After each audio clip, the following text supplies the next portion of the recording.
श्री स्वामी समर्थ मैत्रिणींनो, 1 फेब्रुवारीला आहे माघ पौर्णिमा व या दिवशी काही सोपे उपाय आहेत ते आपण कशासाठी करणार आहोत, त्याचबरोबर का करणार आहोत.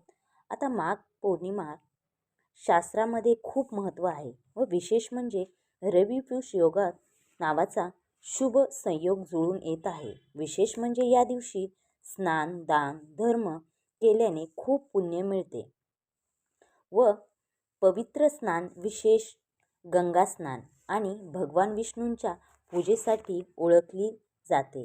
ही पौर्णिमा खूप विशेष आहे. खूप भक्त सुख समृद्धीसाठी माता लक्ष्मी आणि विष्णूंची आराधना करतात. या पौर्णिमेचे विशेष महत्त्व असे आहे की या दिवशी पवित्र नदीत स्नान करून दान केल्याने अनंत पुण्य मिळते. विशेष म्हणजे भगवान विष्णूंनी या दिवशी मत्स्य अवतार घेतला होता.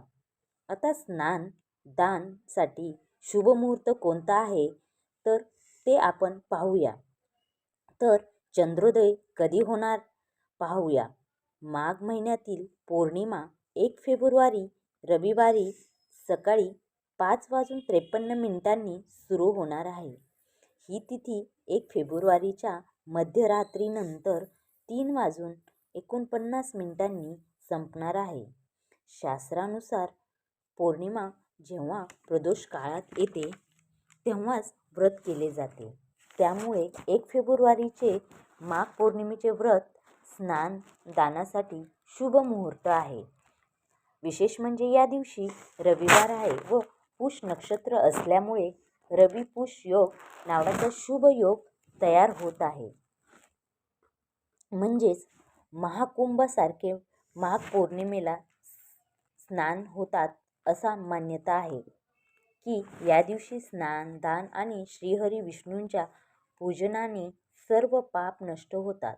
त्याचबरोबर पूर्वजनांची मुक्ती होते व जीवनात सुख समृद्धी येते. दान व स्नानाची वेळ ही सकाळची खूप शुभ वेळ आहे. म्हणजे सकाळी पहाटे 5:30 पासून ते सकाळी 7:09 शुभ मुहूर्त हा स्नान व दान साठी उत्तम मानला गेला आहे. आता या माघ पौर्णिमेला काय दान करावे तर आपल्याला झेपेल याप्रमाणे तुम्ही अन्न, वस्त्र, तिळाचे दान, फळं, ब्लँकेट यासारख्या वस्तूंचे दान करणे शुभ मानले गेले आहे. परंतु हे दान करत असताना तुम्ही मनोभावे अशा प्रकारे हे दान करावे. कोणीतरी सांगतंय आणि आपण त्याचं बघून ते दान करत आहोत तर बिलकुल करू नका. जे गरजू आहेत अशा लोकांनाच तुम्ही या दिवशी दान करावे. त्याचे फळ तुम्हाला नक्की भेटणार. या दिवशी पितरांसाठी श्राद्ध कर्म देखील केले जाते व श्रीहरी विष्णूंची पूजा केल्याने सुख समृद्धी व शांती नांदते.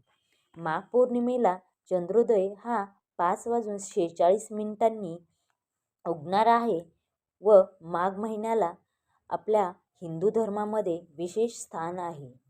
पवित्र नदीत स्नान करणे खूप महत्त्वाचे आहे. त्याचबरोबर यावर्षीची जी माघ पौर्णिमा आहे ती खूप विशेष आहे. कारण की रवी पुष योग आणि माघ पौर्णिमा ही एकत्र आलेली आहे. आता तुम्ही व्रत कसे करावे तर तुम्ही पूजाविधी कशी करावी. हे व्रत सोपे आहे परंतु कठोर नियमांचे आहे. तर माघ पौर्णिमेच्या दिवशी लवकर उठून घर वगैरे स्वच्छ करून उंबरठा लेपन वगैरे व्यवस्थित करून तुम्ही ज्या जागेवर तुम्ही पूजा मांडणार आहेत ती जागा स्वच्छ करून घ्यायची आहे. तिथे चौरंग मांडायचा आहे. चौरंग स्वच्छ वगैरे पुसून घ्यायचा आहे व त्याच्यावर एक पांढरे किंवा लाल कलरचे तुम्हाला कापड अंथरायचे आहे. स्वच्छ कापड असे अंथरायचे आहे व सर्व चारी बाजूला आपल्याला गंगाजल शिंपडायचे आहे व महालक्ष्मी व श्री विष्णूंची जर मूर्ती असेल तर त्याचा आपल्याला अभिषेक करायचा आहे किंवा फोटो असेल तर तोही फोटो असेल तर फोटो ठेवायचा किंवा मूर्ती असेल तर मूर्ती तुम्ही तिथे ठेवायची आहे. अशा प्रकारे आपण त्याची स्थापना करायची आहे. फूल, धूप, दीप वगैरे लावायचे आहे आणि आपण संकल्पयुक्त अशी ही पूजा करायची आहे. सर्व ठिकाणी जल शिंपडून मूर्तीचा अभिषेक करायचा आहे व पंचामृतने हा अभिषेक करायचा आहे व हा अभिषेक करताना मंत्र म्हणायचा आहे, ओम नमो नारायण. हा कमीत कमी तुम्ही 108 वेळा जप करावा.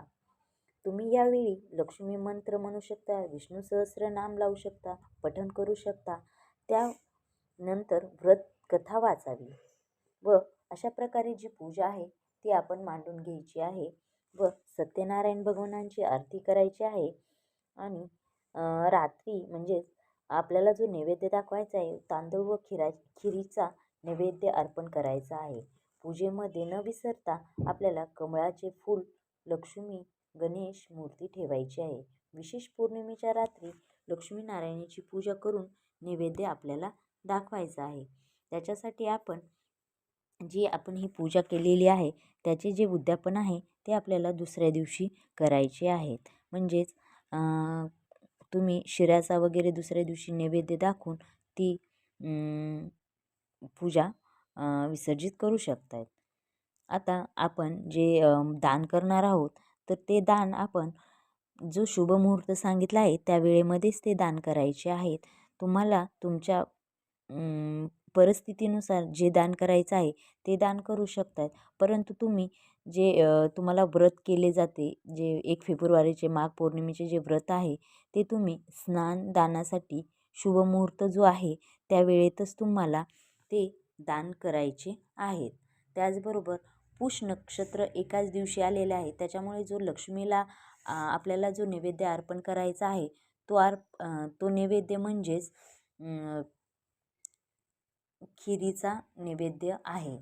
तो आपल्याला दाखवायचा आहे व त्याच्यानंतर तो आपल्या घरातील सर्व घरातील मंडळींना तो द्यायचा आहे.